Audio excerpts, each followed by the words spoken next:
Okay, so this is Bridget Tojak, candidate for Allegheny County District 1 legislator.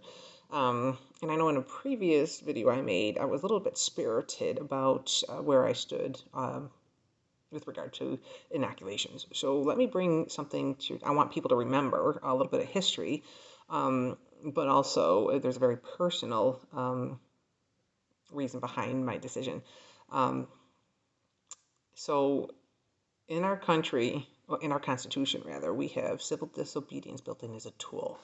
And we really need to, even though it feels like a lot of our First Amendment rights in those clauses have been eroded, and they have, we still can be civilly disobedient. We can protest peacefully. We can let our legislators, our congressmen, our assemblymen know where we stand. And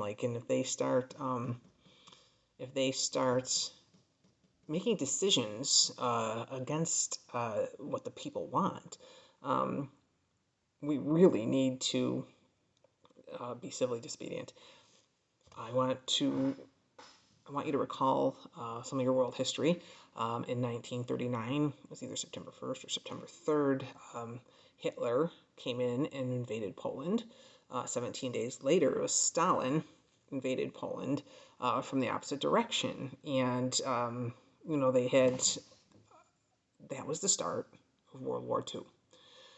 While they were occupying Poland, a lot of my family tried to escape to the United States. My great grandmother made it to the United States as a young girl. However, her aunt and her aunt's two young daughters did not. And everybody is probably familiar with Nuremberg. And if you're not, you need to look that up and you need to understand the consequences of Nuremberg. Um, the pain experiments my aunt, or my great grandmother's aunt, was part of. And what they did is they wanted to see how much pain one could sustain before certain things happened.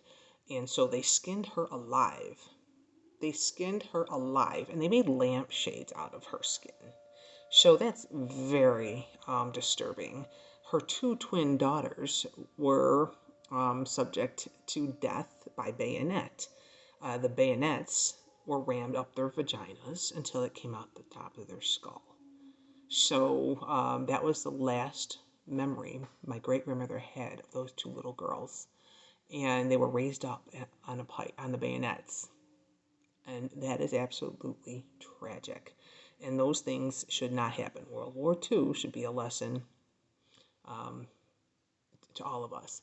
Now, what I do not want anybody taking away from this is me comparing the Holocaust to anything.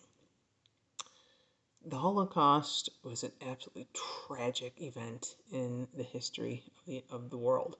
And if we compare anything that's happening like in the United States or anywhere else, I mean, we would diminish the pain and suffering of the Jewish people. And so, but I do want you to know that experimental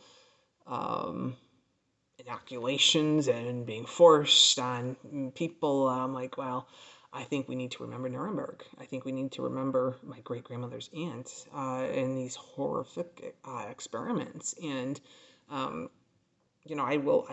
be in the control group here because this is absolutely getting too similar to what happened in 1939. And so what I'm about to show you is going to be a little, I think it's a powerful image, but it needs to resonate with everybody that civil disobedience was built into our Constitution so that history doesn't repeat itself.